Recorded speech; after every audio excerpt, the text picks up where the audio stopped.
Good evening, everyone, and nice to see you all here tonight. I want to start off by thanking Rebecca and Michael DiVeroli from DiVeroli Buyers Agency and Property Group. Very last minute, we had to change for security reasons. We had to change our venue. I'm a very big threat when they heard that I was speaking. No, but it's an honor to have my brother-in-law here, married to my sister Debbie. My father's here tonight. My wife will be here soon, and many of you in this room are very dear and close friends to us. But last minute, we literally this morning had to change venues, and Rebecca and Michael very generously cleared their space, gave us the space for us to use. So thank you very much, really, for all your support. Thank you. Today's a very special day. Today was Yom HaZikaron, Israel Memorial Day, in which we remember all of Israel's fallen soldiers, victims of terror. And the story is still ongoing. There are still soldiers dying every week. My sister and brother-in-law have 2 sons in the IDF, in the army, and it's very close to our heart, not just because of all our brothers and sisters in Israel, but our own flesh and blood are there fighting.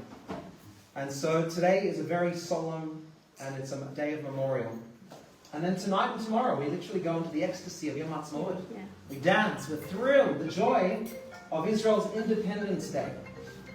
And what I wanted to say is, we have a number of memorial days in Judaism. Because as Jews, we don't believe in history. We believe in memory. In fact, in Hebrew, there's no word for history. They've taken the word history and made it historia. That is the Hebrew for history, historia. But memory, zikaron or yizkor or zachor, appears hundreds and hundreds of times throughout the Torah, throughout the Old Testament, the Bible. Memory, not history. And why is that? That's because memory is something personal. It's relevant to us. It happened to us. With memory, you can close your eyes and you can actually see the event because it happened to you. That is the power of memory. History is someone else's story. It's not yours. You have to go and read up about it and try to remember it and all the details. Memory? You don't even have to ask anyone. It's inside of you. It's a part of you. Hence why we as Jews are obsessed with memory. And we have signposts all throughout the year with moments of memory. We have a weekly moment called Shabbat. That is a moment in which we remember the miracle of creation and our role in creation, in bettering our world. And specifically in these days after Pesach, we have a number of moments, memorial moments of memory. Interestingly, we had Anzac Day recently as well, so it coincides with our Australian Day of Memory. But we are obsessed with memory. Through memory, we can pass on our traditions, our stories, and our values because they're personal. And also through memory, we don't just give honor to those who have passed, who gave their lives selflessly so that we can be here, so that we can live, so that we can have a state of Israel, so that we can live in the ideal society that we so wish to live. We don't just honor their self-sacrifice, but we also honor the survivors. Yom HaShoah last week. We honor those who emerged despite the scars that they came with, and they rebuilt, and they brought life and positivity and joy into the world. And so this moment is one such moment, and Rabbi Shmuley tonight is going to speak about actually the moment in which we stand. It's 80 years to the day since Hitler blew his brains out, as Shmuley often says, when he committed suicide. 80 years to the day. And also we're remembering 77 years since the independence, right now Independence Day in Israel. We're remembering the miracle from the tragedy of the Shoah emerged the greatest miracle in our modern memory, which is the foundation of the state of Israel, 77 years young. And so that is what we are doing here today. We are having a moment of memory in which we remember our past, but also in which we empower ourselves into the future. Because that is why we're here, and that is our mission and our purpose. It's to learn the lessons, but it's to empower ourselves to stand up, to be strong, and to change our future and our world for the better. And I must say tonight, we have a very intimate crowd. which is very beautiful. We've had Rabbi Shmuley spoken at Central last Friday night. There were hundreds in the room. Dover Heights, from what I hear, also hundreds in the room. Well, by the time I finished, there were like 4 people left. There were hundreds. But, we also believe in the power of just 4 people, of just a handful. No, they left 2 at the end. But, it was just me. But, Well, even my wife walked out. We're told, coming out of Pesach, we're told, "V'chamushim alu b'nei Yisrael." The Jews came up out of Egypt and they were armed. But there is another interpretation of the word chamushim.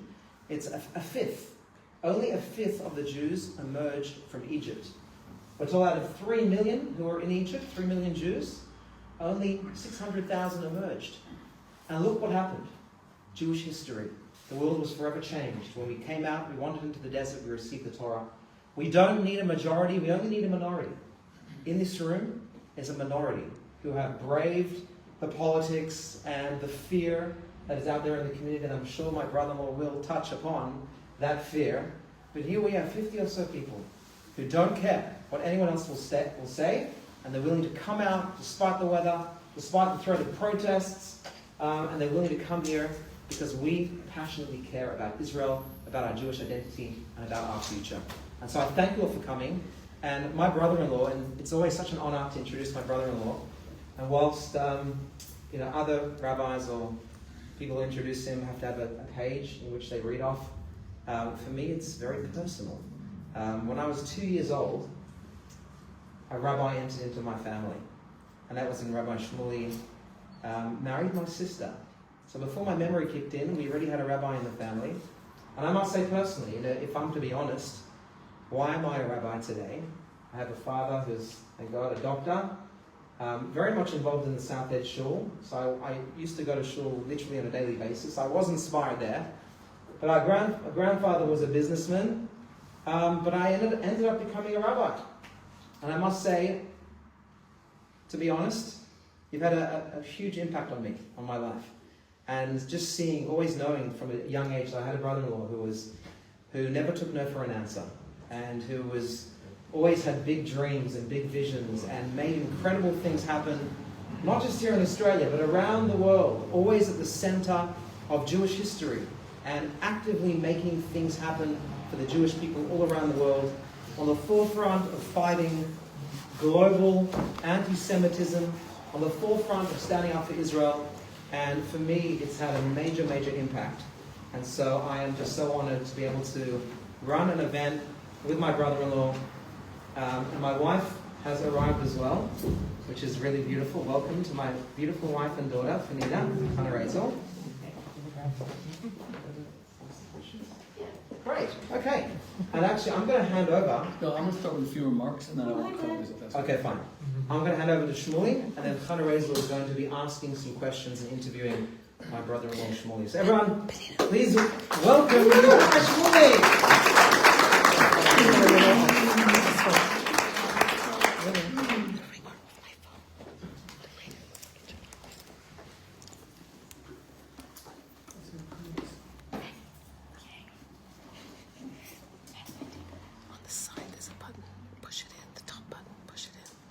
Good evening, ladies and gentlemen. I'm here to sell you a condominium in Rose Bay.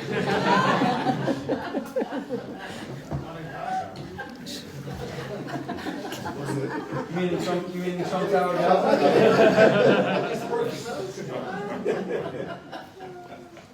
Double biased. It's been such a emotional few days for me here in Australia. So let's start with something a little bit lighter, but that also commemorates a great man. My wife and I, this part is true, spent the past few weeks at the Vatican. Before Pope Francis died, Allah Shalom, may he rest in peace, when he was very sick at the Gemelli Hospital in Rome. So I'm close to people at the Vatican, and we went there. We were there for 5 days. I decided I'm tired of being hated as a Jew. It was time to join the winning team. By the way, there are actually memes, I kid you not, floating around showing me as the Pope. Anyone see that? God willing, please. Please, Hashem. So we were in the Vatican for 5 days, and I spent time with Cardinal Pietro Parolin, who is Cardinal Secretary of State, was second most powerful man in the World Catholic Church, now is the most powerful man until the next Pope is elected. He's the favorite, by the way, to be elected the next Pope. I hope that's the case. He's a great friend of the Jewish community. Please watch the videos that I did with him. I reposted some of them. We were also with the foreign minister, Archbishop Paul Gallagher, who's from Liverpool. They all have their interesting take on Israel, but I was there to try to get Pope Francis, before, God forbid, the end came, to make a simple statement about the Jews being the rightful biblical inheritors of the land of Israel. Sadly, that did not take place before he passed away. I hope it will happen with whoever is elected in the conclave. But I had meetings with Pope Francis, and he was very kind to me. So let's start with a little memory of Pope Francis. So the story goes that Pope Francis, Benjamin Netanyahu, President Erdogan of Turkey, the Chief Rabbi of Israel, and President Trump are, as the story always, are on a plane together, of course, right? And the plane, of course, develops engine trouble. And there's 5 people, and how many parachutes are there? 4. There's only 4, of course. You have a pilot here. Like, why didn't they bring another parachute for me? Nice to see you, David. How are you? Okay, really, you have a pilot here. My father-in-law, who is a true hero, built the South End Jewish community, built the mikveh there, is one of the elders and builders of this community. I'm so happy he's here tonight. He got his driver's license today, renewed, thank God. Sam, I also want to get you a pilot's license. Yeah, but I also have friends here that work with Uber. Sam, we got you. You will be driving an Uber from tomorrow morning. So this is a great evening to canvass new customers. Okay. He really did get his driver's license today, right? Is that true?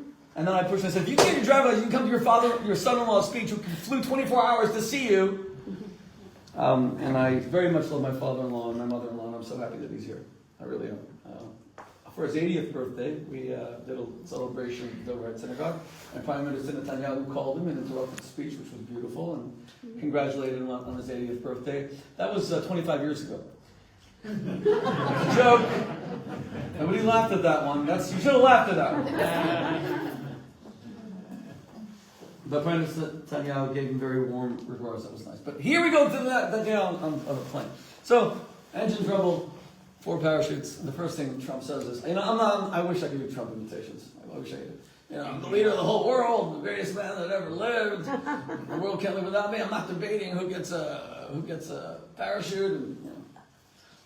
And screw Canada, our 51st state, and I'm going to jump and I'm going to land in Greenland and plant the American flag there. And Trump takes the parachute and jumps.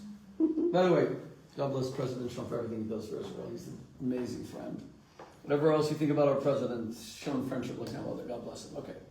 Well, next is Pope Francis. He says, look, I'm not here to argue. I'm the 1.3 billion followers. There's like 3 Jews in the world, so you guys work it out among yourselves. And he puts on the parachute and he jumps to safety. And then Erdogan stands up and says, I am the leader of the new Islamist caliphate.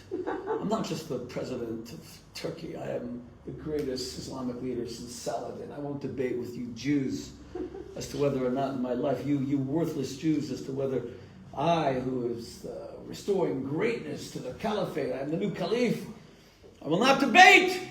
And he just jumps off the plane. And now you have Netanyahu, the chief rabbi of Israel. Netanyahu says, look, what do we do? Look, I'm the political leader of Israel. I've been prime minister 14 years. I feel Israel needs me. Middle of war. But you're the chief rabbi. How do I? What do we do? And the chief rabbi says to the prime minister, Daiganisht, you have nothing to worry about. Erdogan, who just claimed that he's the smartest man that ever lived and the great caliph, just jumped off the plane with my tallis bag.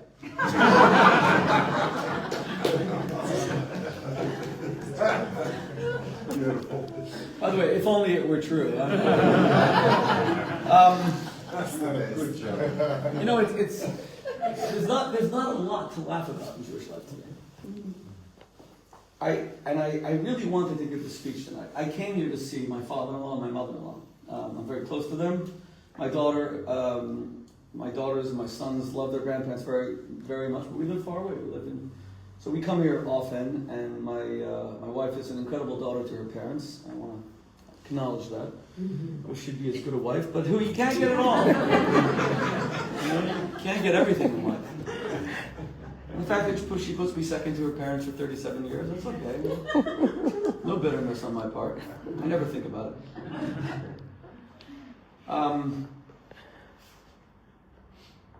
I came to see them, but I wanted to give, and I did speak at shuls, but I wanted to give this speech tonight. I had to speak. I was bursting on the inside, and I'm very grateful to the Diverolis. My sister married a Michael Diveroli. It's hard to believe, and so every time you go to bagel time, here, but thank God in Sydney we are spoiled with kosher food, spoiled for choice. So I've been able to choose every day for lunch, either going to Bagel and Co. And if you want a little bit of a sometimes I go to Co and Bagel. So it's been nice. It's been nice. It's amazing. I've memorized the menu. It's incredible. Also, there's like a little barcode now. Right on my. You guys want to order something from the morning? Just do it now. I always saw this Diveroli thing, and I said that's so weird because my family name, Michael Diveroli, was my brother-in-law, right? So, and that's the exact same name. Little did I realize that because my life would be threatened this morning because we advertise a different venue and the Islamists and let's always distinguish between Muslims who are our brothers, great world religion, took the Jews in, after 1492 we were kicked out of Spain. Muslims are our brothers versus Islamists who are our genocidal enemies. Islamism, without my going into it, is the Muslim Brotherhood. It's a political ideology, genocidal in nature, that uses Islam, abuses Islam, is an abomination to Islam, and just uses it as a fake pious mask of their murderous, bloodthirsty, genocidal intentions. We're talking Hezbollah, we're talking Hamas, we're talking Iran, etc., but not Islam. But the Islamists troll me all over the world. I may be their number one target outside of Israel, and as soon as they heard I'm speaking somewhere, we had to. So it was very courageous of you, okay? I'm just wondering, after you wait, when you come back in the morning and this place is just a smoldering thing of where is your new place going to be? We're going to get insurance policy. Okay, good. And that's We're Italian. Good. Okay, that's it. People worry. See, the Islamists, they mess with the Jews, but they don't mess with the Italians. Nobody messes with the Italians. I'm going to be a little sit in the bed tomorrow. And that was very courageous of you guys to have us. Thank you. I really appreciate it. I do. It's amazing that today, even hosting a 77th birthday speech for Israel is something that requires courage in the current climate. And it's something we have to address. But why did I want to speak tonight? 77 years is amazing. I love Israel with all my heart. We have 3 children who served in the IDF, and my daughter-in-law also served in the IDF. My daughter-in-law, the week of her wedding, which was 10 days after October 7th, she didn't prepare for her wedding by making sure that the dress fit properly and the makeup.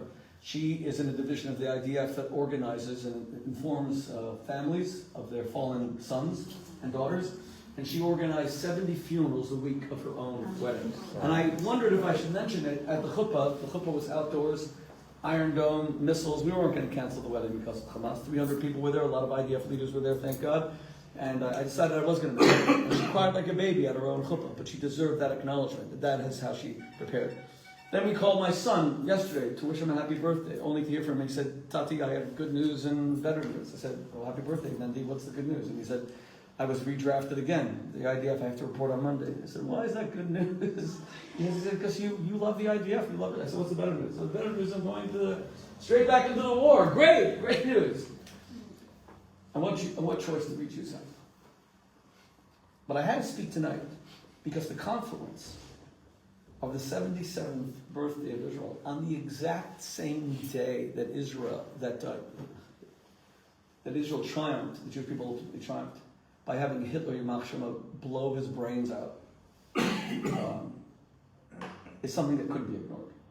The providence. And remember, today is not exactly Yom Ha'atzmaut. Yom Ha'atzmaut is Shabbos, 5th day of Israel brought it forward 2 days because they don't want to desecrate the Shabbos with the celebration. So the confluence of the triumph of the Jews, the death of Hitler, I had to speak about it.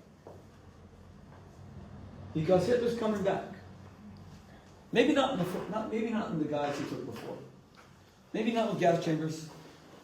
Maybe not with the Einsatzgruppen who followed the Wehrmacht into Russia in June of 1941, killing 37,000 Jews in 2 days at Babi Yar. You know that 1.5 million Jews were shot before the first gas chamber was even used at Chalmah. The Holocaust is not about gas chambers. That was just one element of it. It starts with all the shootings. Do I think that's going to happen in Australia? No. Do I think it's going to be gas chambers? No. But Hitler's coming back in a guise that I will address shortly. He didn't just die. His genocidal intent lives on. So I want to begin with a story of the night that he died. He actually died during the day at 3 p.m. Midnight of that day, the 30th of April, 1945, he summoned his 22-year-old, now she was 24, she thought she was, secretary named Trottel Junge, who had lunch and dinner with him every day. He had 3 female secretaries. He treated them really well. He always ate with them. So he summons Trottel Junge, who died at the age of 94 in 2002. I tried very hard to meet her. She never would meet me. I regret till today. She died only 2002. So he summons Trottel Junge. She wakes up. And if you've seen the movie Downfall, which is in German, which is incredible. That is based entirely on her diary, and it's a must-watch movie. He wakes her up, and he says, shorthand. And then he says to her, "This is my last will and testament, my political testament." And in that 3-page document, all of Germany changes. The first thing that Hitler says is that he is throwing Himmler out of the party because he was secretly negotiating with Count Bernadotte of Sweden. He saw him as treacherous. Loyal Heinrich in the end turned on Hitler. Then he kicked out Hermann Goering, who was the Reichsmarshal, who was his successor, and made him resign of all of his positions and had him arrested by the SS. And then he decided to make an unknown admiral named Admiral Karl Dönitz, the head of the German Navy, his successor, who would become the new Führer for 8 days until he himself would be arrested May 8th. And now we recognize May 8th as the day that the Second World War ended. It will be next week, the 80th anniversary. For the Russians, it's May 9th, because Stalin was furious that the Allies had a ceremony with German generals signing and capitulating without. So they did it twice. The Germans surrendered twice. But Hitler summons her and he dictates this testament. And then he says something extraordinary. Here you have a man, 56 years old. That's all he was when he died. Trembling because he has, whether it was Parkinson's, whether it was his quack doctor, whether it was the remnants of the Stauffenberg assassination attempt in July 1944, his hands trembling. You'd think that he had a lot on his mind, What's his legacy? And you know what he says? You should read it. There were only 3 copies. They sent them out by plane. 2 planes got shot down. Only 1 made it out. So there's only 1 copy. Typed up beautifully after she wrote it in longhand. And it says that we have won this war. Really? You're a frickin' rat in a bunker. Things exploding. All of your subordinates are blowing their brains out in front of you. The other half are completely drunk and dancing upstairs in the chancellery. You have Russian artillery shelling you down. You won the war. What are you talking about? Your worst subordinate, Joseph Goebbels, is about to poison his 6 children living with you inside the bunker. You won the war. And he said, my war was against world Jewry. And we dealt them a blow that they will never forget. What was on Hitler's mind 80 years ago tonight exactly while he lost the biggest war in the history of the world? 100 million dead, 25 million Russians dead, 6 million Jews, innocent Jews, murdered, gassed, turned into lampshades, ash. 6 or 7 million Germans dead, Wehrmacht. This whole country in ruins, Berlin in ruins, Cologne in ruins, Hamburg in ruins. And what's on his mind? The Jews. And you know why that pisses me off? Because we didn't take him seriously in the 20s and 30s, believing that his hatred of the Jews was not ideological, it was transactional. Why did Hitler attack the Jews beginning with a party platform in 1921 at the Hofburg, which you could go to today and have a giant beer and what do they call those? What are those giant German? Stein. Yeah, something Stein. There's more than Stein. What is it? Whatever. You can go there today. You can go to the Victory Room where he gave the speech. It sickens me that it's not a museum. I go there all the time, and I fight with the management. You're kidding me, right? The guy where he's the 27-point plan of the Nazi Party agenda given in this room, and I see people, they do dance parties there for senior citizens all the time. We all thought it was transactional. His hatred of the Jews was just a tool by which to garner support, but he didn't mean it. And that's why German Jewry didn't leave. You know that there were 580,000 German Jews. Back by 1939, there's 450,000. True, they didn't have a lot of places to go. Very true. No one wanted to take them in. But they also thought that this guy was transactional. Once he becomes the Fuhrer, he'll understand. He's got to go to international meetings. He's part of the League of Nations. He has to behave like an adult. In the last hours of his life, we discovered it was never transactional. It was ideological. He meant it to his core. That was the only thing on his mind as he lost the war and saw and brought ruin to his nation, the likes of which Germany had never seen, defeat the likes of which the world had never seen. But he claimed victory because his first war was against us. When his soldiers had nothing to frickin' eat, and in Stalingrad, which was the first great German defeat, when they were freezing to death, it was because Jews were being taken, little babies in boxcars, hogging all the railways to ship them to Auschwitz and Gross-Rosen and Treblinka and Majdanek and Belzec, while his soldiers had no food or ammunition. Slaughtering us was his purpose. And here we are, 80 years after he blew his brains out, and we have the same decision to make. You know, the Islamists or the white supremacists in America, they don't really mean it. It's kind of political.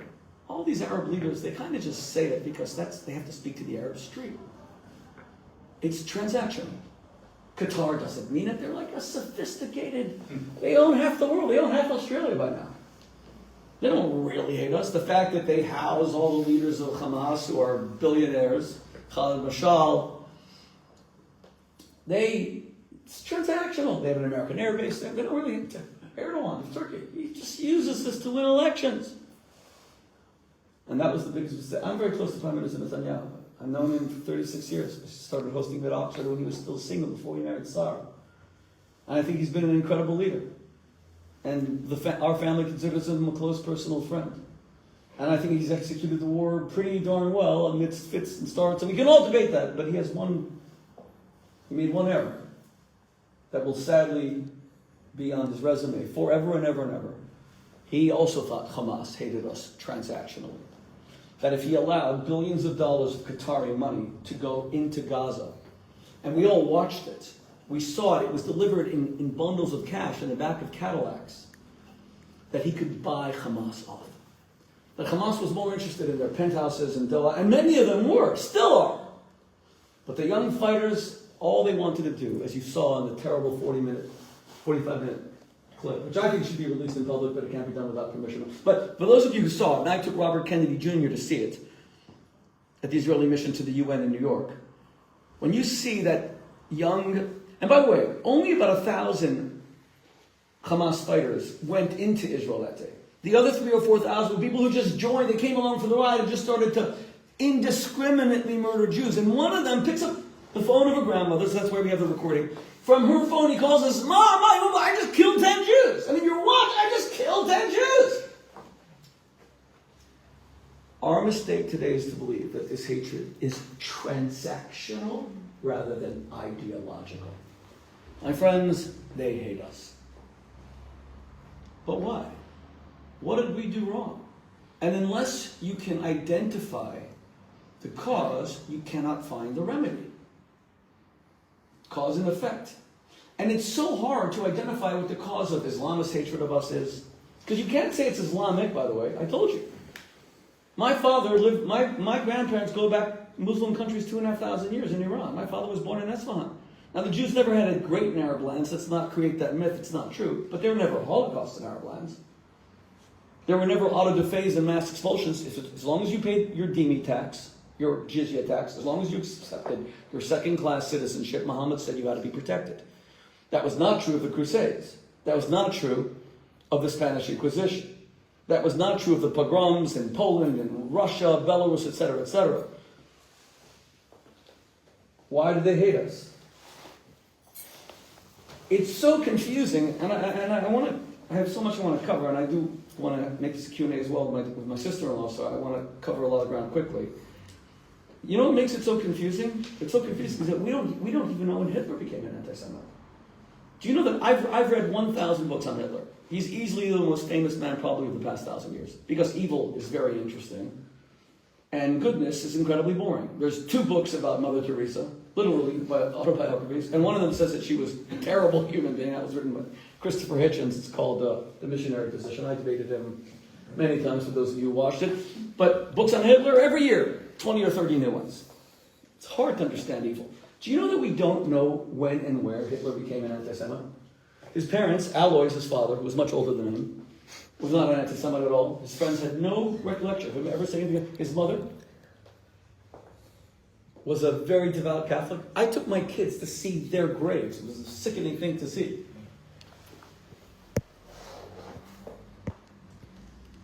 His mother, who dies of breast cancer, has a Jewish doctor named Edvard Block, who saves her life and doesn't even charge her because they have no money. She's a widow. And Hitler always remembered him. When Hitler did the Anschluss in 1938, this is the craziest frickin' story. He says to Himmler, I want Gestapo guards on... He said, how is the good Dr. Block? Go and find out his welfare.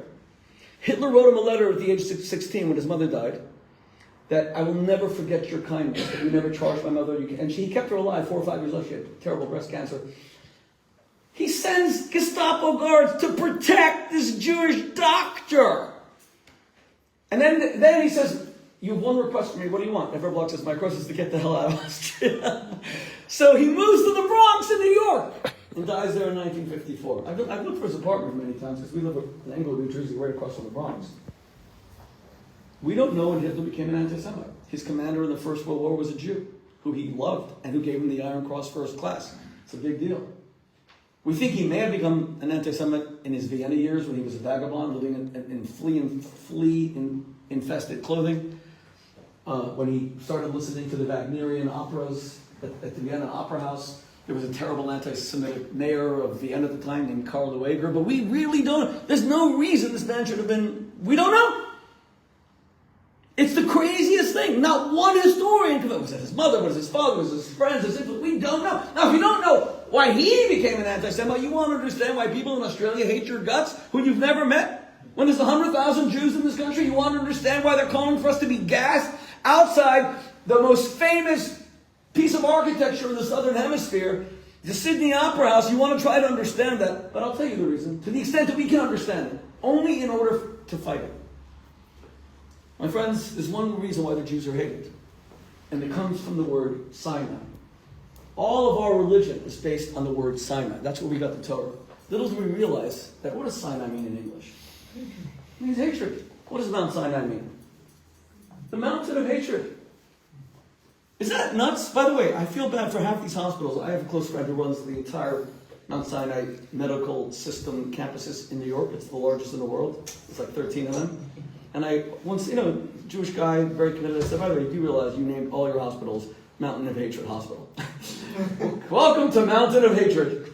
Why did God call that tiny little mountain somewhere in the Sinai Peninsula the Mountain of Hatred? And the Talmud says, Mishum Shemisham Yarda Sina La'olam. Because at Mount Sinai, anti-Semitism began. When God chooses a nation and says, you are responsible for teaching a man that no matter how much you argue with your wife, or no matter how much older she has become, that you can't screw around with your secretary, or you tell a woman no matter how neglectful you think your husband is, that doesn't mean that you can have an affair with your trainer, or, I'm sorry to be stereotypes here, or if you tell someone, no matter how much you think the Australian government is ripping you off with fraudulent taxes, you still can't cheat on your taxes or steal. Do you think you're going to be popular? When you become the moral conscience of the world, we hate having a conscience. There's 2 things we do with our conscience. We either try to blight it, alcohol, moral relativism, I'm allowed to do X because of X, or you kill your conscience. Why did God give us this mission? I don't know, but that is the source of anti-Semitism.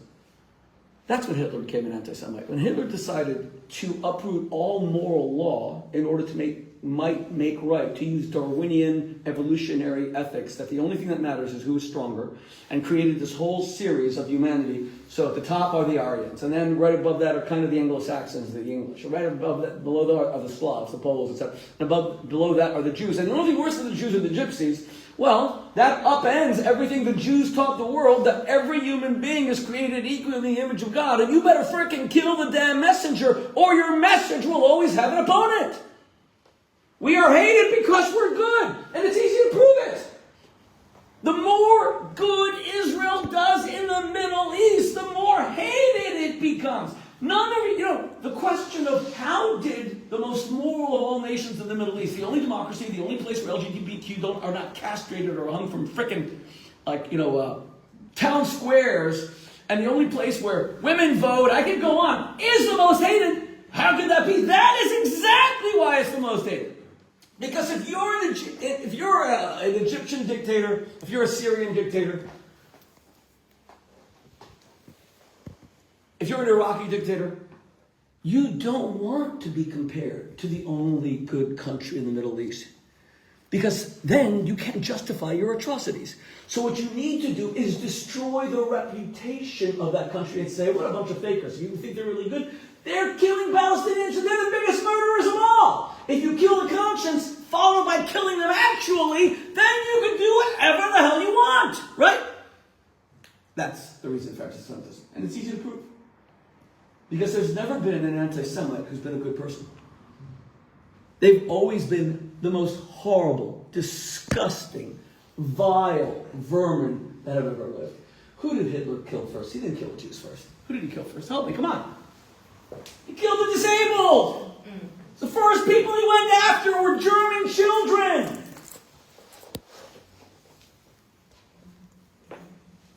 He didn't care about Germany. The Hamas people. What's the first thing they do? The first thing they do is rip off their own people, stealing all their frickin' money and leaving them destitute. I have debated the worst Islamists alive, Mohammed Hijab, disgusting Candace Owens, number one anti-Semite in America. Debated them all. And whenever they say Israel's doing this and this and this, you know what my response always is? I say, you're right. You're right. Israel sucks. It's evil, Gestapo, Nazi.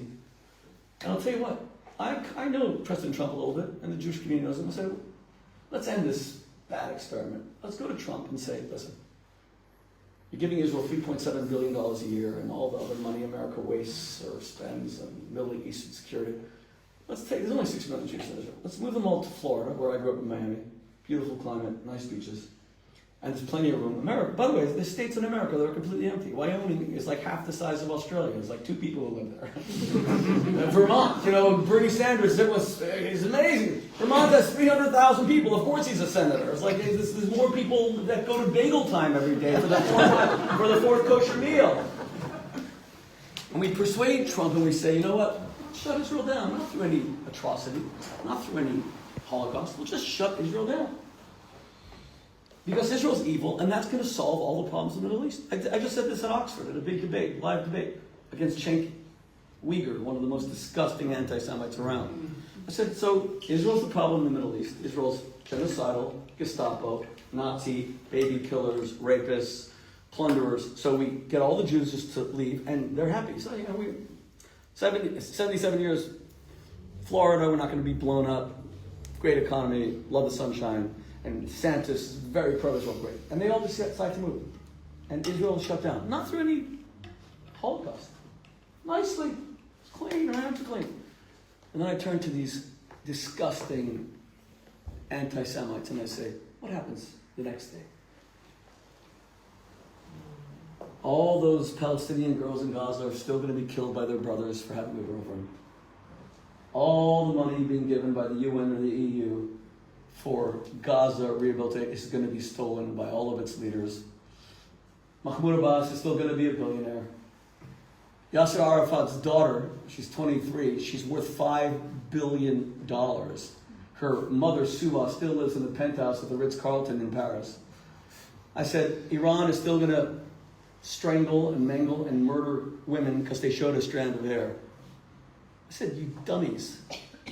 If Israel ceases to exist tomorrow, all of these poor 400 million Arabs are slaves and servants, and they're being obliterated, brutalized by vile governments like Hamas and like Iran. Don't tell me Israel's the damn problem. Cut the crap already. And they have no response to that, because there is no response. Israel is hated precisely because it's good. So all of you are so confused. How did we lose the PR narrative? How is it that Israel is more hated than North Korea? How is it that Israel's more hated than Iran? It's the best. And we keep on begging the non-Jewish world to love us. The IDF is the most moral country. And by the way, it is. It's so easy to prove it. Winston Churchill is the freaking greatest statesman of the 20th century. His combatant to civilian death ratio was 1 to 5. For every one German soldier he killed in the Second World War, he killed 5 German civilians. He bombed them into oblivion. And the British refused to bomb at night. I'm sorry, they refused to bomb during the day. They only bombed at night. The Americans thought it was immoral. The Americans invented something called the Norden bomb site. They would only do precision daytime bombing. And Roosevelt said to Churchill many times, come on, we're not freaking animals. You can't just bomb whole cities. And Churchill said, 1 RAF pilot is worth, to me, 100 German civilians. I couldn't care less. I am here to break the back of the German people and win this damn war. The British never bombed during the day. They didn't know what the hell they were looking at. And Churchill is the greatest statesman, while Netanyahu is Hitler. Israel has a 1-to-1 civilian to combatant ratio in the most densely populated place on earth. This is the most moral war ever fought by any country. But we're never going to win that PR battle, because we are hated precisely because we're good. Do you understand? It's not going to work.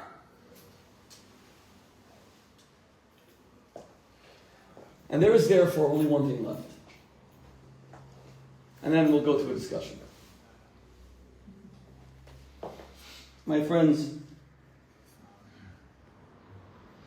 I'm tired of just one thing in my life that I decided I would never live with again. I'm not tired of raising my 9 children, thank God, although they're a handful. I'm not tired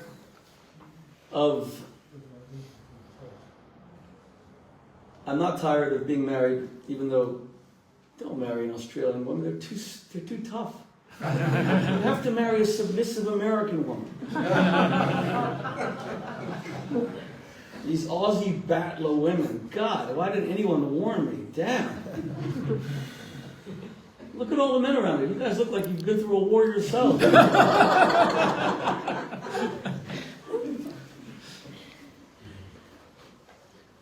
I'm tired of being afraid. And I will never be afraid again. They can threaten to blow up that the poor guy the speech was supposed to be there. I hear it's a trendy pub. It's like, probably on fire right now. I'm tired of being afraid. That's why I went through Pesach. Not a big lover of shmurim also. And I like wine, but not when it's 4 cups are forced on me, like at midnight and all that. I did it because I'm not going to be a slave anymore. Not to Achashverosh, not to Paro, not to Khomeini, not to the Australian police or lack thereof. I am tired of being afraid. And you should be tired of being afraid as well. My fear for Australian Jewry is not a Holocaust. I fear for Israel is a possible Holocaust, God forbid. If Iran gets a nuclear bomb, Israel's a one-bomb state. That is a real fear. There can be another Holocaust in Israel. And had there not been an IDF on October 7th, and we still don't know where the IDF was for 12 hours, that's a real question that has to be answered. My fear is not another Holocaust in Australia. My fear is fear itself. My fear is that all of you are going to become so afraid to be Jewish in public that events are going to have to be in real estate offices in secret. And all the shul signs, as to the extent that they even still exist, are going to get smaller and smaller and smaller. I was a student at Yeshiva on Flood Street when I was 19 years old, 19 to 21. We'd walk in and out. I couldn't believe it's a fortress now. Yeah. And then I went to speak at Central Synagogue. I had to go through 6 or 7 security guards. And I said to Rabbi Levi Wolf, next to what are you going to have, 20, 30? At what point do you have 100 security guards? Maybe you guys will soon become like Rome. If you want to go to the Great Shul in Rome, you have to register beforehand with your passport, with an ID, 4 days ahead. Or you can. I had to say Kaddish for my mother, and they didn't let me say Kaddish. I had to get a million ounce, and the rabbi knew me. He said, "Sorry, you have to register." And Shmuley to register. That's because the rabbi told me I didn't have to register. I'm having a whole fight with them. Maybe that's the way you're going to live. The mezuzahs are going to come on the inside of your house instead of the outside. Yarmulkes will all disappear. Mamidadas will all disappear. The Jewish day schools will all look like military encampments. And you know what the message is going to be to your kids? The message is going to be, live in fear. You are a target. And that means that they are living back in Europe in the 1930s, and no one in this country gives a damn. And I'm sitting here giving this as a speech after speech, and I feel like I'm smashing my head against the wall. Are you not aware of, it took us 2,000 years to lose the continent of Europe completely until the Holocaust. But Australian Jewry has lost an entire continent in 2 years, since October 7th. And it doesn't seem to bother anyone, and I just don't get it. And everyone says, "Shmuley, you're blaming the victim." I'm not. I'm saying don't be a victim. We've lost this continent in 2 years. To who? To 50 or 30,000 Islamist thugs or white supremacist thugs? And do you not know that they're powerless? It's all just image and show. They're afraid of us. They say that we control the world. So they intimidated us, and we're stupid enough to get intimidated. Do you see Muslim women taking off their headscarves? Never! But our yarmulkes come off the second we walk out of shul. And all that does is invite aggression and an invite attacks. It shows that you're freaking weak. It doesn't work. It backfires. My fear is not a second Holocaust in Australia. My fear is the Spanish Inquisition in Australia, where all the Jews learn to take all their Jewish symbols off, pretend to be Catholics. Here, this is not a religious country. No one's going to pretend to be anything but secular. I'm not Jewish. I'm just an Aussie guy jogging on Bondi Beach. But what? There were 1 million Jews living in Spain in the 16th century. Where are they all today? There's like 5,000 Jews in Spain. A hidden community becomes an extinct community. The more you hide your Jewishness, the more your children will keep nothing. And this community will die out. And it may not die, God forbid, with all the horrors of the Holocaust. I don't think that's going to happen. But it will die nonetheless. Notice I didn't say one of you moved to Israel. Not once. I didn't say go to where it's secure and safe. That is not my message. I fought with Natan Sharansky and Prime Minister Netanyahu after the terrible attack a decade ago, Charlie Hebdo, when the Jews were killed in the grocery store and Netanyahu called a press conference with Natan Sharansky, and he said, everyone should move to Israel.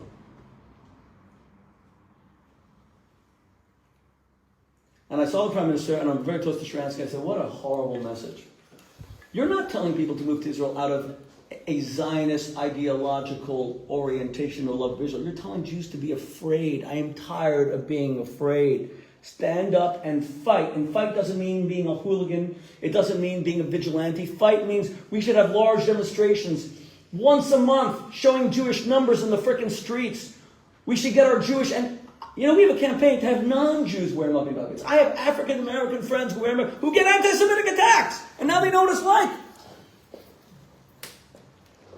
We should have more mezuzahs. We should have a media fund of $100 million that this community could easily raise, that advertises twice a week on TV about the justice of the IDF, the real facts of the Middle East, and what it's like to be Jewish in Australia, and to Australians who can't find Israel on a map, do they want their country having this reputation? Let me tell you something, it's going to hit the Australian economy. Already Americans think that Australia is becoming a sewer of anti-Semitism. And that means that fewer people will be tourists here, fewer people will invest here, and you guys are going to be all completely dependent. You're not going to be part of the Western Democratic Alliance anymore.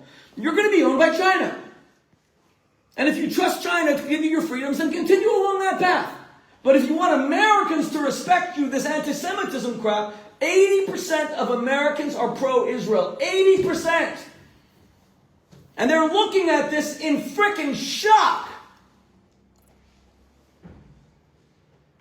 We have to make sure our non-Jewish Australian brothers and sisters understand the repercussions for the country and the economy and its global reputation. It's not normal to have people chanting, "Gas the Jews," and there is not one arrest except the one Jew who went there and was called a provocateur. There is nothing normal about that. This is a new normal that nobody should be growing accustomed to, unless you believe you should live in fear. And finally, I want to tell you something. It is time for us to reach out to our Muslim brothers and sisters and say to them, for God's sake, we know that you live in more fear than we do. We know that if any one of you spoke out, they don't want the Islamists representing them, these young, disgusting hooligans. Most Muslims want to live an honorable life, and they come to the West in order to have an honorable life. They're terrified. They speak out, they're dead. Yeah. Dead! Dead, dead, dead! Yeah. They're 1,000 times more targeted than you are as a Jew. We have to give them protection, and we have to get their leaders to speak out, to reclaim a great world religion. I debate Muslims all the time, and the first thing they said, forget me. Okay, we Jews are Nazis, we are the Gestapo. I get it. I said, but you see this thing on my freaking head? It's called the yarmulke. And if I behave like a jerk wearing one, if I'm late for my plane, and I start arguing with a flight attendant, and no, you missed it, no, let me go. And people are watching me scream at a flight attendant wearing a kippah. I know I'm an ambassador for my faith. I said, do you guys think of the same thing? Does it not bother you that the world is beginning to believe that Islam, that saved all of the Greek philosophers, right? Plato, Socrates, Aristotle. They were all their books were burned by the Catholic Church because they were pagan philosophers. They were saved, they were translated into Arabic, they were saved by all the great Muslim philosophers in the golden age of Spain, Maimonides, etc. I said, Islam created the world's first universities. The first university was in the 8th century in Morocco, created by an Islamic woman named Fatima. Would anyone believe that today? Where there isn't one world-class university in the entire Arab world? You think the people in the UAE and Dubai and Morocco and Bahrain, you think they want these Islamists as their ambassadors? Of course they don't. They're just terrified. They don't want insurrections in their own countries. We have to create bonds with courageous Muslim leaders so that when I say to these people on TV, this represents something, what do you represent? What do you represent? What do you want TV debating you for? Are you here to defend gang rape? Are you here to defend that baby Bibas my mother loved? I said this in Central Synagogue. My mother's dream, I lost her 2 years ago, was to have one grandchild. She had 27, thank God, with red hair. She never got her dream. Those beautiful babies are strangled to death. Are you not here to condemn it? Where is your moral bravery? Your religion is beginning to be seen by the rest of the world unfairly as a murderous religion. People don't want Muslims coming into their countries, which is kind of disgusting because the whole idea of a Western democracy is you never judge people by their identity. But everyone is saying everywhere Islam goes, it just undermines Western living. I said, and you guys are allowing 10% of your community to destroy the name of 90%. And why don't we say any of this? Because we're afraid. Because of fear. And I'll tell you something, my friends. I'm 58 years old. Lived a good life, thank God. I want to live till I'm 98 or till Mashiach comes. But if I have to, God forbid, give up my life at 58, I'll tell you one thing. I'm not going to die a slave. The fear is over. I will never fear these anti-Semites. Not Candace Owens, who's not a Muslim. She's a Catholic. She's vile. And not Tucker Carlson, who's not the worst anti-Semite, but he's an anti-Semite.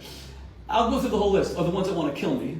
The Nick Fuentes, all the ones who are Muslims, just white supremacists, who hate Muslims. I don't hate Islam at all. Islam are my brothers and sisters, and I only refer to them as such. Islamists are a different thing altogether. But I'm never going to fear them. I am not going to live like that anymore. So I have one question to put to all of you. My father-in-law is here today, and I pushed him to come. I wasn't feeling great. I'm so happy you came, Sandy. You honored me. Because I came to Australia not even to speak to these wonderful people. I came to visit you. And I'm really honored that you're here. It's Israel's 77th birthday. Will you live as free men and free women? Will you have mezuzahs on the outside of your doors? Will you have your tzitzis out to the extent that you're Orthodox? Will you wear a Magen David if you're not Orthodox? Will you tell people you're Jewish, or will you conceal it? Will you live in 1930s Germany, or will you live in 2020s Australia? Because this community is sliding backward at such a rate that it's frickin' terrifying. And if it takes a short, hairy Jew who a few days ago didn't even have a pair of underwear. That's true, by the way. To bring that message home, so be it. Everyone's walking out on my speeches here. It's an uncomfortable message. Everyone wants to hear Shmuley. Everyone wants to hear the exact opposite. They want to hear the rabbi from New York. It's going to be fine. It's going to be great. It's all going to be wonderful. It's a passing wave. No, it's not. Of course not. You're as Australian as, well, Captain Cook's been cancelled, screw that. You're as Australian as, I think the only ones that who have to be, I guess, athletes? Who's like the great Australian athlete everybody in the world? Who? Was he in the Olympics? Did he kick some American ass in the pool or something? All you guys can do is swim, by the way. That's it. Kathy Freeman. Kathy, okay, that goes back. I was like, you have to go back to Kathy Freeman? Okay. You're as Australian as anyone else. Don't leave. Go to Israel if you love Israel. Support Israel always. But be Jewish. Be Australian. Believe in Western democracy and Western freedom and Western values. Fight back. So here's my final message. A great political theorist who's very controversial, a lot of people hate his guts till today, named Niccolo Machiavelli, was the main advisor to the Medicis in Florence. And he had a simple message. And I've pondered it many times. He said, if you want to rule or live, you want to be loved and feared. Like being a parent. You want to be loved but also feared. You need to tell your kids, homework, you should do the homework. Go to bed, go to bed. Like, I am terrified of my wife. I've lived with this terror throughout my life. It's the one exception to what I said, that I'm never going to be afraid anymore. But you want to be loved and feared in life. But let's say you have to choose, Machiavelli said. He said it is better to be feared than loved. It is time for the Jewish community to be feared morally. Not feared because we would hurt anyone, we won't. But that we have the moral ascendancy. We are righteous. We're a good community, and we're not going to put up with this crap anymore. We're not going to have kids who are afraid to walk in communities. And if we have to we have to create our own security forces, we'll do it. And if we have to go on hunger strikes outside the damn police departments and say, how did you make not one arrest when they come? If that's not incitement to murder, gas the Jews, F the Jews, kill the Jews, and not one person is arrested, you can kiss Australia goodbye. Because as Niemöller famously said, probably the most famous quote of the whole Holocaust, when they came for the socialists, I said nothing because I wasn't a socialist. When they came for the trade unionists, I said nothing because I wasn't a trade unionist. And when they came for the communists, I said nothing. And when they came for the Jews, I said nothing because I wasn't a Jew. And by the time they came for me, there was nobody left. Australia's in big frickin' trouble. The whole country. We have to reorganize. We have to be different. We have to be bold. We have to be fearless. And that's what the message of the 77th birthday of Israel is. Because Hitler dies, and 3 years later there's a Jewish state. Could you imagine that we shed a slave mentality in just 3 years? Your parents did that. That generation. The one thing that I really regret, having been part of this community, and with this I'll conclude, for 40 years I've been part of this community. I'm now 58. I came here when I was 18, 19. And everyone then spoke with a very heavy Slovakian accent. Like my grandmother-in-law, who I miss very much. She was a great woman. And Hungarian accents, like all the men who came to daven with us at Yeshiva on Flood Street every day. Everywhere I went, I heard that. And I was just too naive, stupid. I still regret it. I knew they were survivors, but I didn't know. What are all these Hungarians doing in Australia? What are all these Romanians doing in Australia? And this community was at more than half survivors. Sydney and Melbourne had the highest ratio of Holocaust survivors of any cities in the world outside of Israel. And God bless Australia, they took in 29,000. And if you think that's not a lot, today it doesn't sound like a lot. Do you know how many Jews were taken in by the United States between the year 1933, the beginning of Hitler's reign, comes to power 30th of January 1933, blows his brains out, 30th of April 1945. In those 12 years, do you know how many Jews were allowed in the United States? 90,000. At the time, America's population was 130 million. There was a real anti-Semite named, I always remember his name, he deserves to live in infamy, Breckinridge Long. He was the head of the Visa Department at the State Department. And Roosevelt whose closest friend was a Jew, Henry Morgenthau, knew that Breckinridge was an anti-Semite. That Breckinridge Long was an anyway. So America took in about 90,000. The British barely let anyone into Palestine. And the Australians took in 30,000 Jews. When there were only 30,000, 100%, 1-to-1 ratio they took in. That's amazing. It's a great country. We owe Australia everything. And I never said to myself, I was speaking to I was at his house, Elazar Kestetner, Rabbi Kuji, we were friends 40 years. I remember his father so well. I said, Elazar, I think about your father all the time. Lucy Kestetner, he had this strong Hungarian accent. And he was such a tough guy, and I never asked him a story. I would only later find out from Shlomo that he jumped off a train on the way to Auschwitz. Brave men. These were brave men. Heroes. Will we rise to the occasion? Or are we going to be frickin' sheep? Australia needs men and women. Moral, strong. It needs strong ethnicities, strong religions. It needs a strong moral Islam, strong Judaism. It doesn't need more sheep. It has 80 million sheep. That's enough. I think New Zealand's got 200 billion sheep or something like that. It's time for us to stand up and be men and women. We cannot cower like this anymore. And finally, that's why I had a bit of an argument. My brother-in-law, Rabbi Yossi Friedman, is redefining what it means to be a rabbi. He's redefining what it means to be a rabbi. It can work outside of a shul framework. You need a rabbi for hopefully something joyous, sometimes something not as joyous. Redefining it. And my sister-in-law, whose grandmother died 2.5 years ago. Her grandmother was in Auschwitz. And then she was on the forced march to Ravensbrück. She saw horrors, the likes of which, and these two are immense fighters for Israel, and I really appreciate it. Our whole family are fighters, Baruch Hashem. And I said to Yossi, let's announce where this place is going to be this week. She said, Shmuel, you can't do it, no one's going to come. I said, no, people aren't that afraid. And I did a video without asking anyone, I did a video saying it's going to be at Lock, Stock, and Barrel. By the next morning it was canceled. And here we are, in a real estate office, because two Jews with very Italian names decided that they are not afraid. So you have the greatest blessing that life can offer. You know what it is? Freedom. To live the life you want to live. To be the person you want to be. Not the one who's always looking over his shoulder saying, who's going to kill me? Who's going to hate me? Who's going to judge me? That life sucks. Not worth living. And remember one thing. Your children are watching. Kids never listen to their parents. They imitate them. Kids never absorb lectures from their parents. They copy them. And when they see you afraid, they become afraid. Then they don't even tell their teenage friends that they're Jews. And then you think that Judaism is going to survive?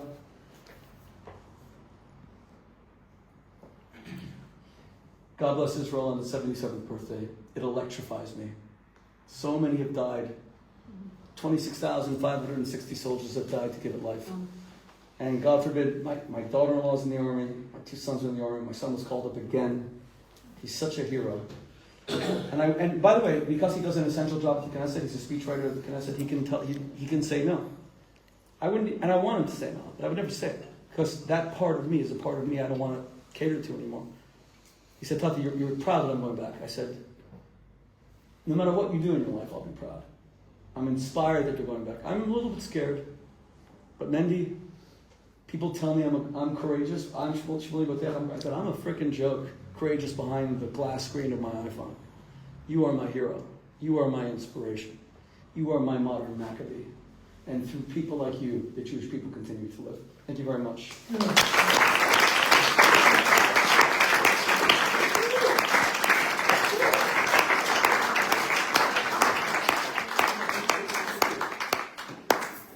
All right, so two amazing things have happened tonight, and we've set a record here in your trip in Sydney. No one walked out. Did anyone walk out? Mike? No one walked out tonight. That sucks. Can someone walk out? That's the first thing, and the second thing that I'm amazed is you answered all Hanre's questions. That's amazing. No, she should ask a couple. We should have a couple of questions. We're gonna Does everyone have until 8:30, 10, 15 minutes? Yeah. Are we good at ending at 8:30? Does that make sense? let's open up the floor to questions then. On fundraising, you should be the first. What's your name? Peter Larvack. Peter. Yeah. Welcome, Peter. What's your question? Hi. I want to dispute and challenge one thing you said. Sure. You said that ordinary Australians don't give a damn about what's happening to your people. I dispute that. You know why? I'm a Gentile. I'm not a Jew. I care. Speak up. I care. And you know what? I've been standing up and speaking out for your people ever since the 7th of October on the media. The media hangs on my every word. I also offer pro bono legal advice and legal services to your people who are impacted by this shit that's going on. So you're on, mate. I care. Thank I you. want to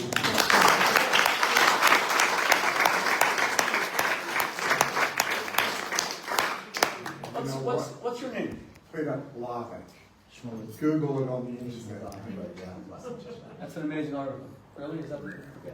So Peter Larvack, let me tell you something. Yeah. I've never been wrong in my whole life. Tonight is the first time. I'm having to process what that feels like. To be wrong. But I am wrong. I fully acknowledge there are so many righteous Australians who are not Jewish, who are lovers of the Jewish people. And I've been stopped by many of them on the street. But let me thank you personally for coming tonight. Can I And just for your say words. this? Please. Your brother-in-law, Yossi. Is that Yossi? Yes. You and me have a mutual friend, Denise Archie. We do. She sent you my latest public article that was published this afternoon in Quadrant magazine. Have a look at it, mate. I will. She said this to me, but I was too busy rearranging morning events. And yeah, I had nothing else on my agenda today except this. Tomorrow I'll get I to. suggest you read it. Thank you. But you wrote a great article, and I'm going to promote it everywhere, and it's extremely well written. And thank you very much, and thank you. Do you know how the Jews, how it came to the attention of the Jews?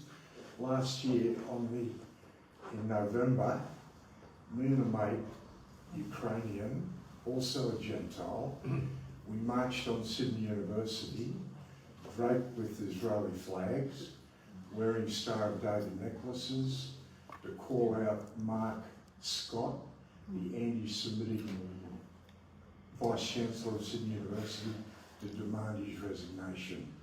He was too scared to see us, he was too gutless. We were followed by a TV crew, a film crew. That video clip and that story went viral all over the world on news.com.au. After that happened, we read an open letter to the media demanding his resignation and why we wanted him gone. That went viral all over the world.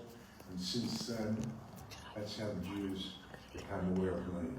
And I've got calls from Jewish leaders, and I've been helping them ever since.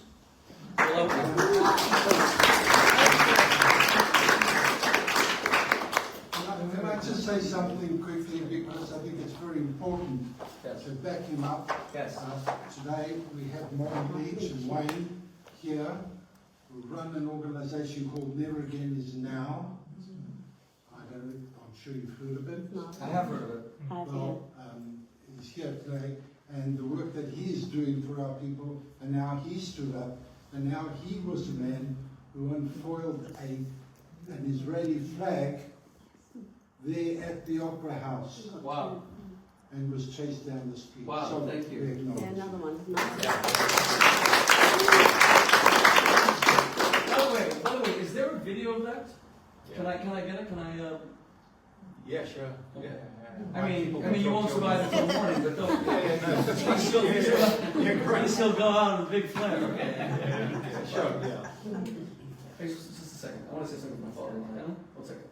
You know, my friends, my father-in-law's going to have a birthday soon, and I was here for his 80th birthday, as I said. And I told you Netanyahu called him personally. But Sam, I'm so happy you came tonight.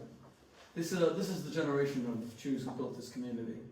And for them, it wasn't about... Australia is a great life. You know, when I was a student here, I even thought of living here. I just didn't want to live too close to my father-in-law. It's a great life. It's beautiful, except for the weather that I came through this week. This sucks. Okay, but these people came here from other countries, and they built this community from scratch.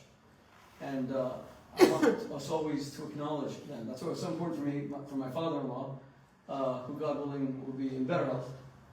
And Sam, I'm so happy you came. I told my father-in-law, I said, if you don't come tonight, I'm not going to give this speech. So immediately, Yossi said, thank God, okay. This is just like, but I'm so happy you came tonight, and you honored me. And my father-in-law is my hero. He spent 30 years just raising money, building the whole Southland Synagogue. He built that entire edifice. But just like me, he hates attention.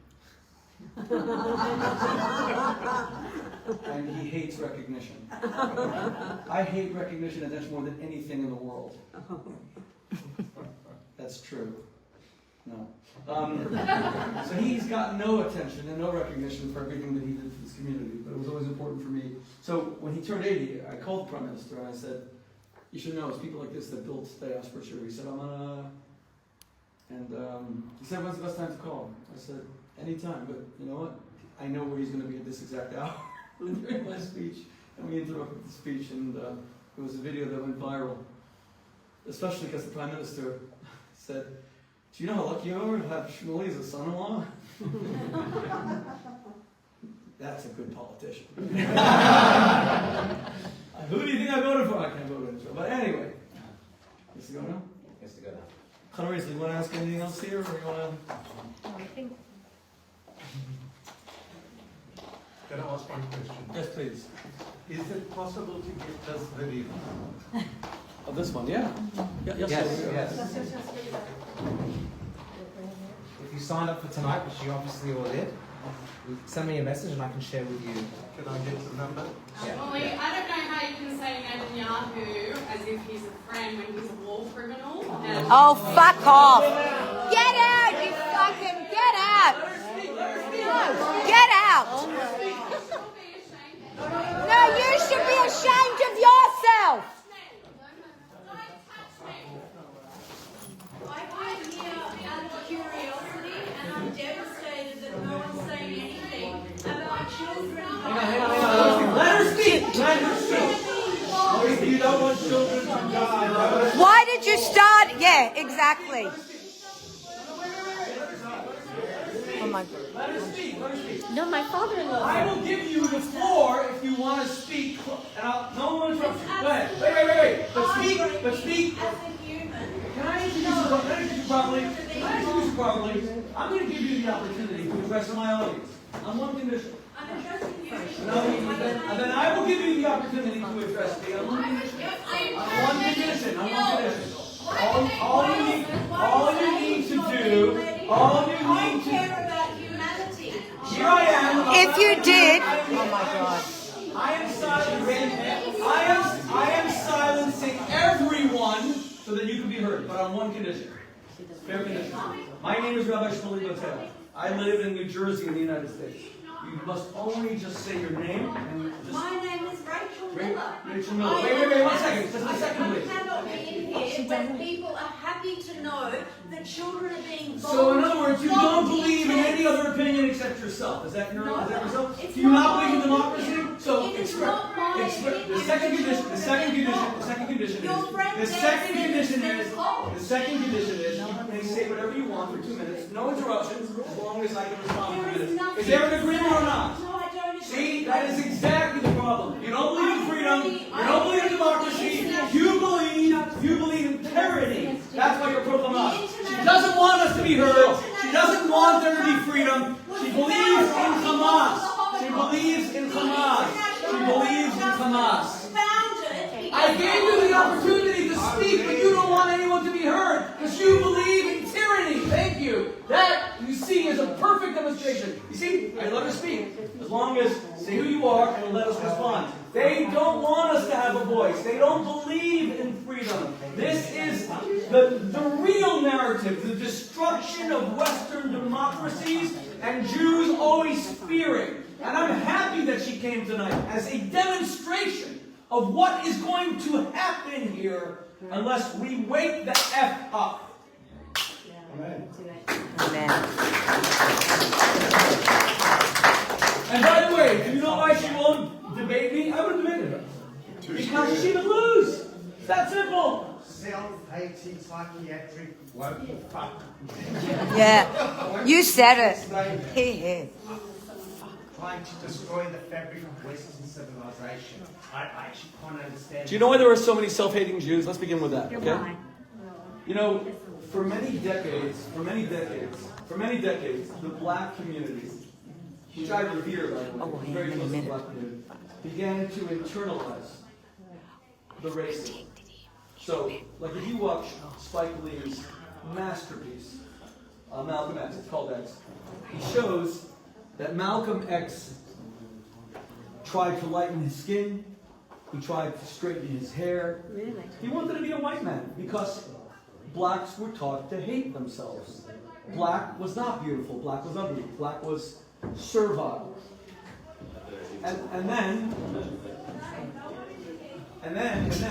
the black community went through an awakening.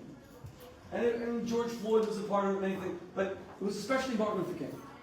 What Martin Luther King did was basically say one thing. Because remember, he was anti-militant. He only believed in nonviolence. And he was murdered for his beliefs. But he told the black community one thing. You are not hated for anything you did. It is the white man's hatred. That racism really isn't a black issue. It's a white issue. And we therefore have to shame the white people into recognizing, and that's why he was so successful. His most successful march was Birmingham in 1964. He had high school children marching. Everyone thought he was crazy, and they were eaten by dogs. And those images went around the world, and then the Civil Rights Act of '64 was passed. Voting rights Act. You know why? Thank you very much.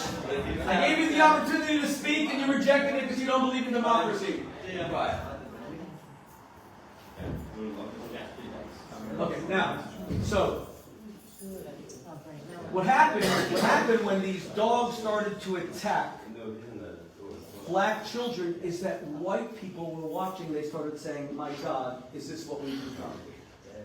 I want to repeat that. The essence of Martin Luther King was his liberation of the black man and woman through the civil rights movement was to finally get people to understand that racism was a white phenomenon.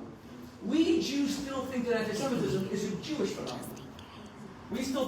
So, if it's a white phenomenon, that means the blacks have nothing to be ashamed of. They're hated for no reason at all. That led to black power, black pride.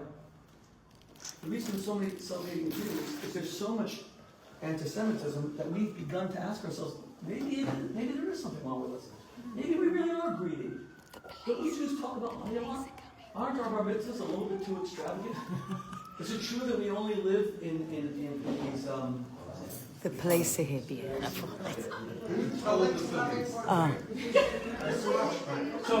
So that is the phenomenon of the self-hating Jew. It's where you start believing that maybe wherever you go you're hated, maybe there is something wrong with us.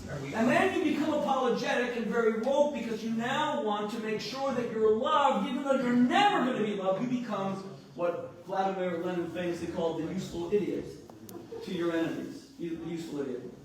I wish that we in the Jewish community adopted the mindset of our, I would say African American in Australia, of our black brothers and sisters. If white people hate blacks, it's a white problem. If Germans or Islamists hate Jews, it's their problem. We have done nothing to invite it. That phenomenon, if that woman is indeed Jewish, that is the typical response of someone who looks at 2,000 years of hatred, begins to internalize it. It's like being in an abusive relationship. It's like a wife married to a husband who batters her and starts saying, but dinner wasn't ready on time. He's right. And I had let my body go, etc., etc. Shmuley, it's the same as Hitler, a short man with brown hair and brown eyes, proclaiming an Aryan race that's tall with blue eyes and blonde hair. It didn't even make sense. And he's getting people to follow him. I know, it's very interesting. It's funny you say that because not one of the senior Nazis had Aryan features, with the exception of Reinhard Heydrich. That's the inversion of... Well, we have a question in the back, Robert. Shmuley, it would help me a lot if, where I go and I hear this sort of nonsense, Could you give us a 2-minute response to what she was saying? Tell me what she said and I'll give you the response. Because I tried to let her speak and she didn't seem to... She's saying, what about the little kids in Gaza? The baby killers, genocide. So let me respond. Let me respond. The paramedics. Let me respond. What if it were true that this woman cared about our children as much as I do, or you do, or any of us do? If she did, she would have done what I did, which was to raise hundreds of thousands of dollars to do a campaign against Assad killing 600,000 Arabs in Syria, That's right. and nobody cared. In all the Arab-Israeli wars put together, combatant civilians on both sides, according to the most outrageous liberal numbers, you're looking at maybe 100,000 people who died over 77 years, okay? Assad killed 600,000 in 5 years, and nobody cared. Where was she? Now, I'm not using whataboutism. It's not about whataboutism. One Palestinian child dying in this war, and many have died. It was too many. That Palestinian child is loved by the God of Israel as much as he loves a Jewish child. We are the ones who taught that to the world. That was my point. That's why we're hated. In the very first chapter of Genesis, when God creates the heaven and earth, God says he created every human being, that Palestinian child. Mahmoud, Muhammad, is the same as Yehuda or Beryl. They are all exactly loved by God as the same. And we have one problem, okay? What happens when a Hamas fighter who attacks Jews and gang rapes women is such a coward that he actually uses that Palestinian child as a bulletproof vest?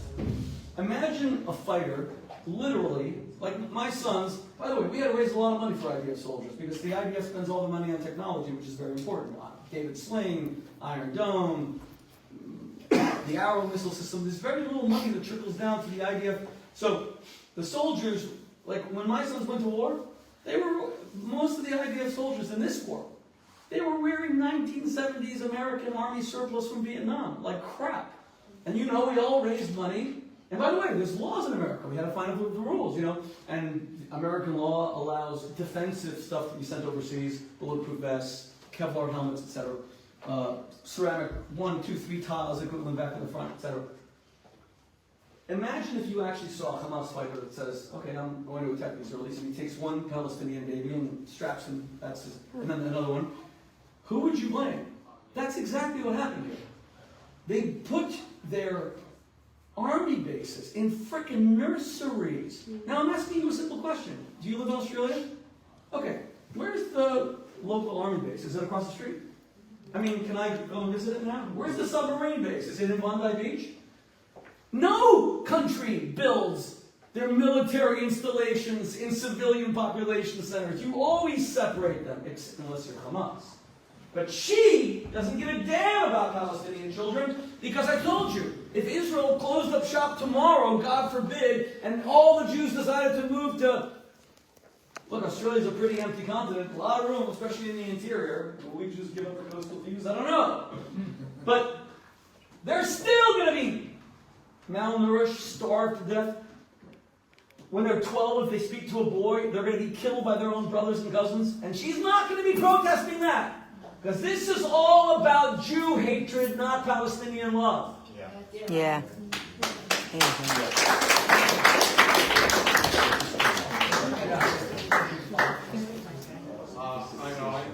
My name is Andres Lever. I come from Colombia.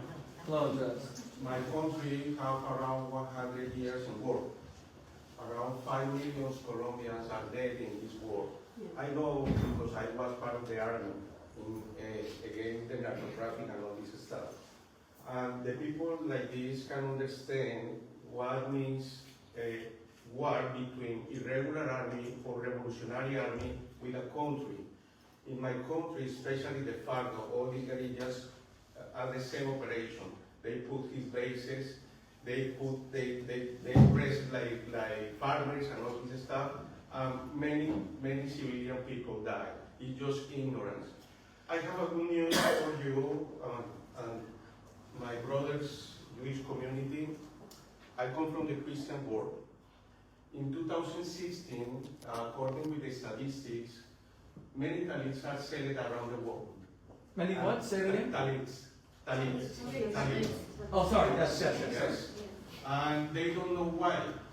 Around 300 Messianic communities was born since 1967 when Israel was born too. And in my country especially, love Jewish people. And they have a big challenge today because around 400 commanders of Hezbollah flying to Ecuador, Venezuela, and Colombia because the presidents support this revolutionary army.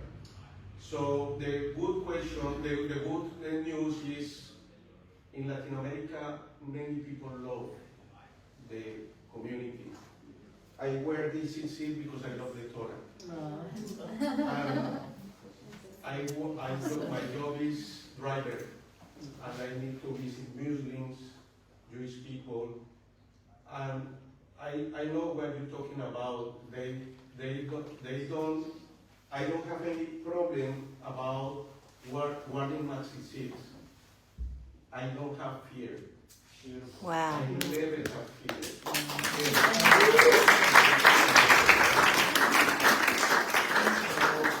I'm not happy to listen to you.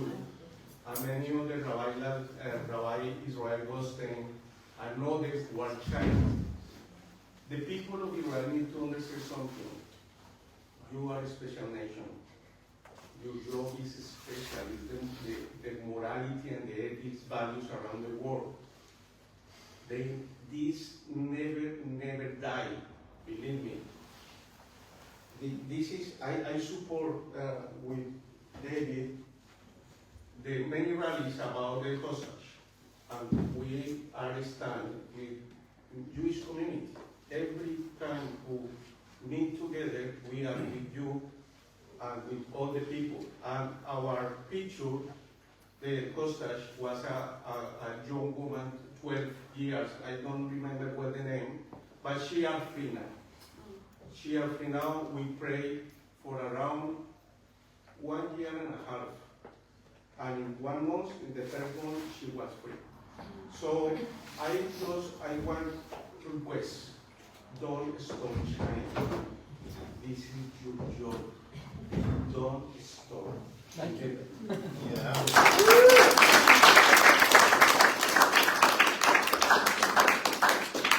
Wait, before we end, I actually wanted Chana to really speak about the hostages because she's devoted her life to the hostages.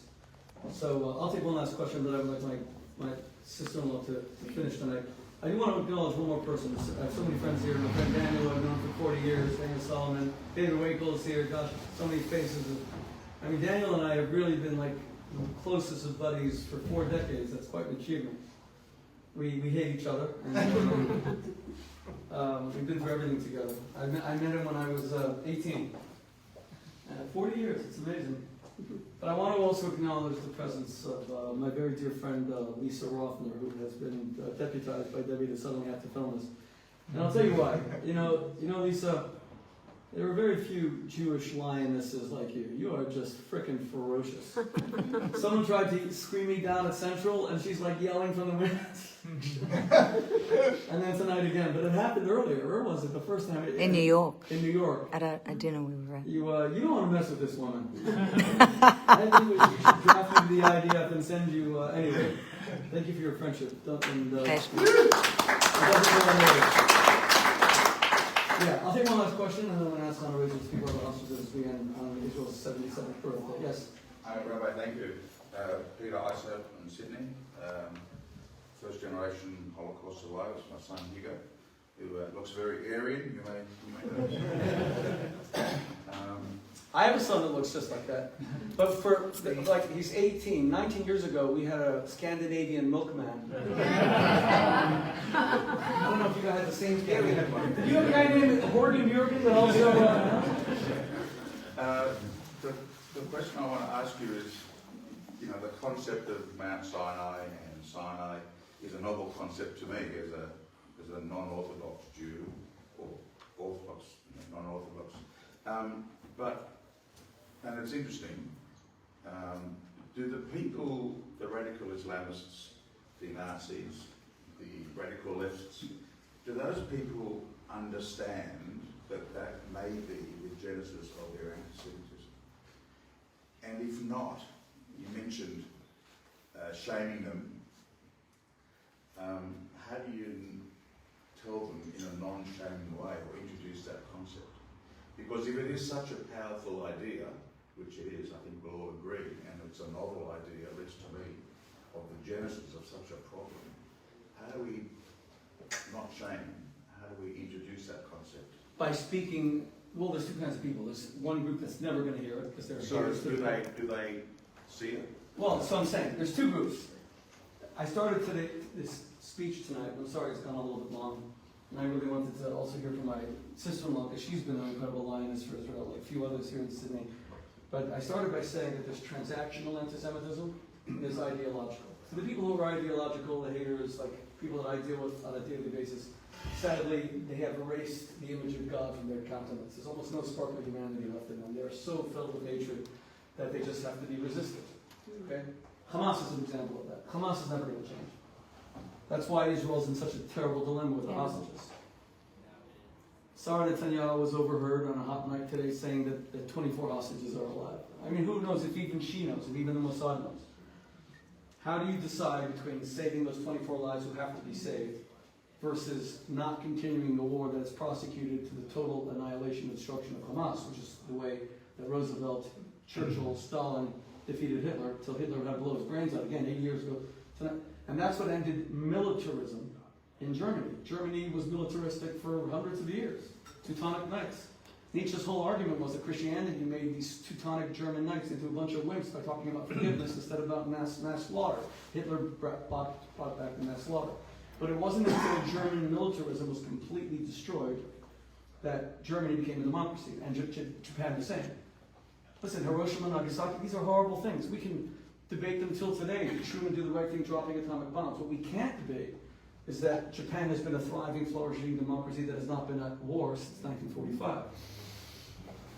And I'll tell you something, it's a little bit secret, but I don't think it's that secret, so I'll share it. So Israel's Minister for Strategic Affairs, Ron Dermer, is my former Oxford student president. He's Israel's chief negotiator for the hostages, and we're obviously very close friends. And he had President Biden flew to Israel 4 days after the attack. It was a great show of love. And I don't like Jews who are Biden haters. Trump has been amazing to Israel, but Biden, he gave Israel the military supplies, 90% of what they asked for during the war. Okay. Biden's there in Israel, and he's meeting with Bibi, and Ron Dermer's in the meeting. And Tony Blinken is there, the American Secretary of State, who's the third Jewish Secretary of State. I'm close to his mother, Judith Pizarro, and you had Henry Kissinger, you had Madeleine Albright, and you had Tony Blinken, three Jewish Secretaries of State. Tony Blinken says in the meeting to Ron Dermer, you guys have to stop this. You are never going to defeat Hamas. You can't defeat an idea. And President Biden jumped in, this is in Israel at this meeting, and says, the Secretary is right, you can't defeat an ideology. And Ron Dermer gave a brilliant response. He said, Mr. President, you are correct. You can't defeat Nazism as an idea. You can defeat an idea's ability to organize. Okay? So there's always going to be Hamas, Islamists, but their ability to, and that's what the Arab states have done. They defeated the Muslim Brotherhood's ability to organize into a militancy that will undermine their governments. We have Nazis around today, but they're not organizing as Nazis. The problem with militant Islam or the white supremacists is that they are beginning to organize. Okay, in any event, so there's two kinds of people. There's the ideological haters, many of them, they're a lost cause. They have to be fought and resisted. But the ones who are transactional, who they hate Jews because they read about Israel, they see awful stuff, and we have to really engage in the marketplace of ideas and learn to educate people about the truth. Like when they hear about 10,000 dead children, and we don't know how many, let's say 7,000 were killed. Every single one of those children was murdered by Hamas that used them. These are cowards. Which men hide behind children in war? And the more you get that message out, like even this 1-to-1 ratio, no one even knows. This is the lowest ratio of civilian to combatant deaths in the history of warfare. No one even knows that. And these are according to Hamas numbers. Hamas says, Hamas Health Ministry, that 47,000 people have died in the war. And And they say that, and even they say about half are militants. So even by their admission, it's 1-to-1. Israel says it's less. Israel says it's 0.7-to-1. But in any event, even 1-to-1 is lower than all these wars that Australia remembers and commemorates for soldiers who died on Anzac Day. They had higher civilian to combatant ratios. And they're not seen. Do you walk around on Anzac Day saying these are all Australian murderers and we should decry their memories? No, you honor their memories because they saved the world from tyranny. Israel has this tyranny on its doorstep. We can win the argument in the marketplace of ideas, but not if we're afraid. And not if we don't know the facts. We have to be educated ourselves. Okay. So how do we educate those? We need a media fund. By the way, I'll tell you this. I don't want to be disrespectful to everyone, let everyone go. So let me just say this. What's the issue? The police want to come in, but we can have the live streams. If anyone has live streams, just do the live stream off. Well, they should wait till we're finished. Yeah. Well, we're nearly, we are finished. So. Wait 1 second. Wait, I'll put a final comment. Look. And then I want to read this. We're not finished. Just said about the hostages that have to be remembered today. Let me just tell you this, okay? I don't live here. My brother-in-law lives here and he's a real fighter for Israel. Whoever is interested in really being part of this fight, it begins with two things. Public marches, which our enemies are great at, and those don't cost any money. And then the second thing it begins with is a media fund. You have to purchase media. We do that by buying full-page New York Times ads, full-page Washington Post ads. We advertise on CNN, we advertise on MSNBC. That should be happening in Australia. You have to own the media narrative. That's going to take money. And it's not a lot of money. You'd be surprised. Now, if I would be prepared from afar, if Yossi would take, Yossi's the rabbi in demand and use the services in the same way anyone who's involved in real estate, you should really reward our courageous host today, seriously, by using Diveroli. I know. I know that I personally, when I put in my bid tomorrow for the Bondi Ice Storage, it's only coming through Diveroli. It's going to sell you the bridge as well. But you have to, some money has to be raised, and some balls have to be displayed. Sorry for the, shouldn't have said that actually. Okay. Bakes in. But we've got to, so the young people need to march, the people with a couple of bucks need to fork it up, and we have to create a media campaign like we have in the States that repels this false narrative of Jews as murderers. Ladies and gentlemen, we're going to conclude, and I thank you all for coming. My wife is going to read out the prayer for the hostages. It's quite short, but we have to remember the hostages, even at the peak of our joy, which is now Yom Ha'atzmaut. We're coming into it, and then we'll conclude with Antifa. Okay? We thank you all for having the courage to be here. Yes. Let's go and let's build and continue to be strong. Am Yisrael Chai.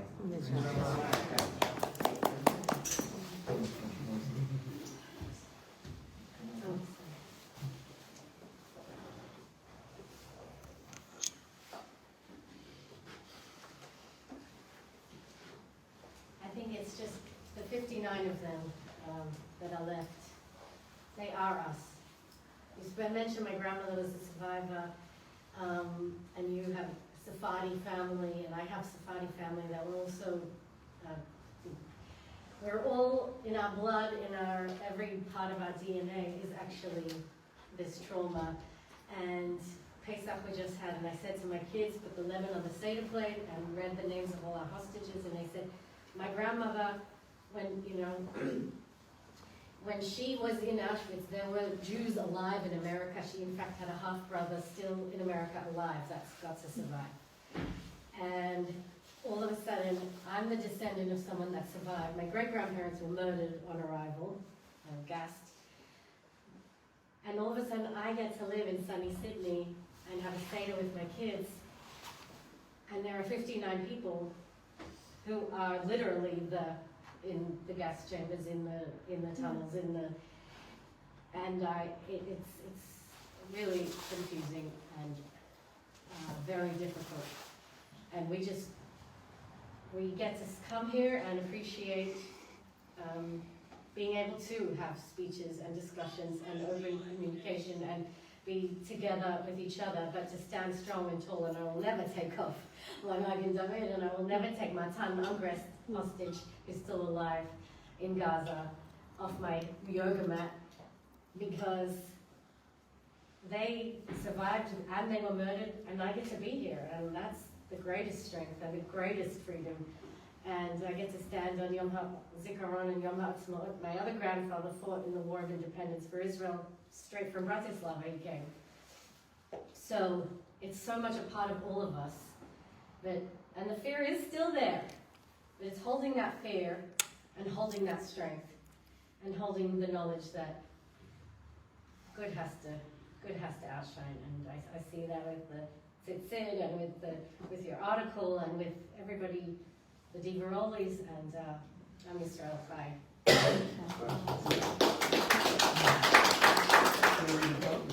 Yeah.